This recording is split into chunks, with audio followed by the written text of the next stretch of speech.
narito na naman tayo para sa isang napaka-sweet at nakakakilig na love story nila Kalingap Edu at Ate Viancy. Ulat mo ay aking makilala. Para sa pagpapatuloy ng ating love story ay ito na ang pinakahihintay ninyong amusement park date ng EDSI Love Team. Dahil noong nakaraan nating video parang binibitin tayo dahil napakatagal nga ng kanilang biyahe at nag-overnight pa sila sa isang lugar. Iyan din na inyong mahanap sa ating nakaraang video. Ngayon naman, nandito na sila sa kanilang pupuntahan. After 10 hours na biyahe at pagtulog sa ibang lugar, ay finally, makakapunta na sila ngayon sa kanilang pagdidatean. Sobrang specialty nito dahil hindi expected na makarating si Ate Viancy at surprise lamang na makakasama pala siya.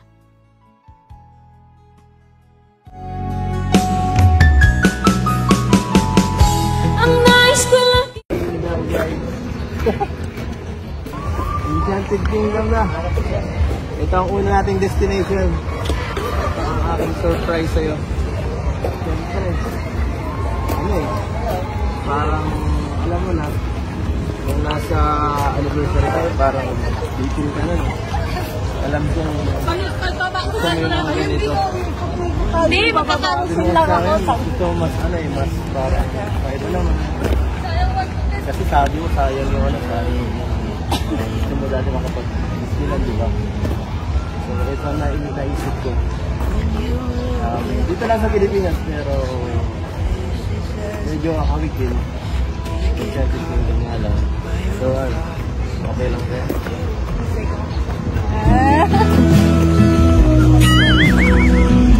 Punta. Entrance na! Wonder what would happen if I showed these words to you. Wonder if you laugh at my simple poetry. Or even worse, would you look at me with pity in your eyes? Karna, huwag na natin sayangin ang orasyon. Sigurado mahaba-haba ang pilayan. Huwag mo iwawa na lagyan. Kung ano ako'y tanggap mo na, hindi ka rin Grabe, dahil sa labas pa lamang ay kitang-kita mo na ang sobrang gandang amusement park na ito. Sigurado na mag-e-enjoy ang buong Kalingap team sa kanilang experience sa araw na ito. Sigurado magiging worth it ang kanilang 10 hours na biyahe. Sigurado mahaba-haba ang pilayan. Huwag mo iwawa na lagyan mo sa dyan. Mawala. Baka mawala yan. Lagyan mo sa dyan mo, mawala. Picture. Ha?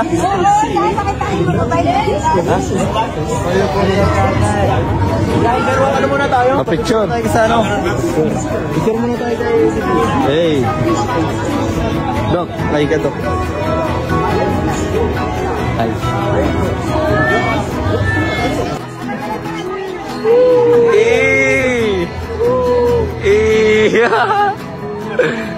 Ikaw tayo yung Enchanted Kingdom.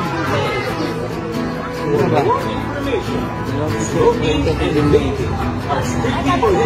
Inside and then the parts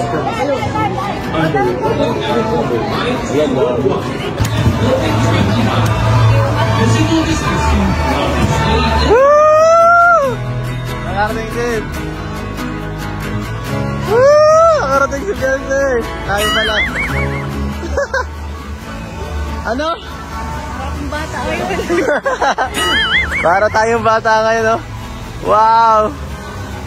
Grabe, oh. Okay lang maging bata. Paminsan-minsan. Wag lang palagi. Naman ang bawat panaginip ko. Ikaw lang ang... Siyempre dahil kahit hindi na sila bata, ay welcome na welcome pa rin sila sa amusement park. Kahit na anong oras ay pwede naman pumunta dito ang mga matatanda dahil ito ay para naman sa pag-e-enjoy ng mga tao. At ito ay walang pinipili na edad. Kaya nandito na nga tayo sa amusement park. Parang ito.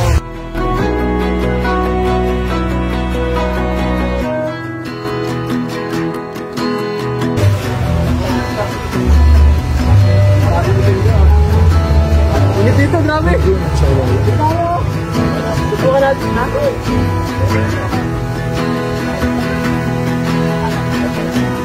Tayo na! Tara doon! Sarap ng init dito ah! Ayun, pasensya na, di na tayo makakabili ng pagkain. Ang gustong kwarta ko eh. Nasaid eh. Ang grabe ito yung dito. Ang sarap. Ayun tayo. Yung cart.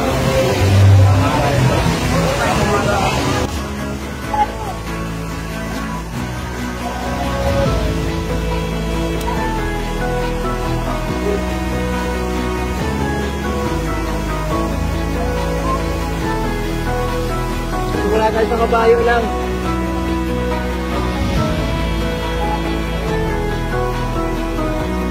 Ano ito? Warm up. Warm up. Kabayo, ulan. Doon tayo mamaya. Hanggang wakas ay tayo ng dalawa. Palagi kang Sobrang ganda ng lugar na ito, kaya perfect na perfect ito sa mga magdi-date at sa mga pampamilya din naman. Nakakatuwa dahil nakapunta ang EDC Love Team sa lugar na ito. At simula pa lamang ito, ngunit sobrang nakakilig na at marami na silang mga memories na nagawa dahil puro sila pictures sa pagpunta nila dito sa gandang lugar.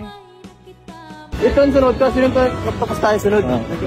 Tapos roller coaster tayo. Tapos sige. Drop. Tapos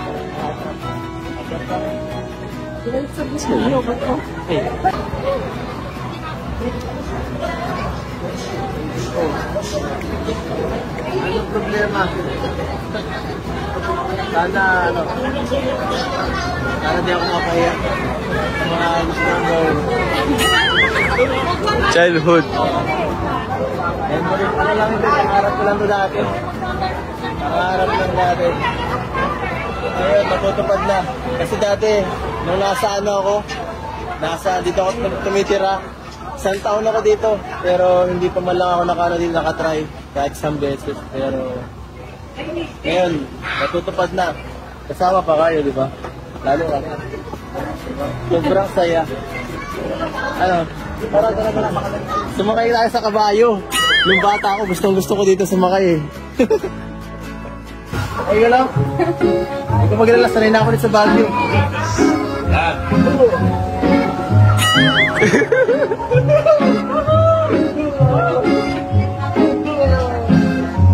Walang kabayo. Hoy, dito. Okay.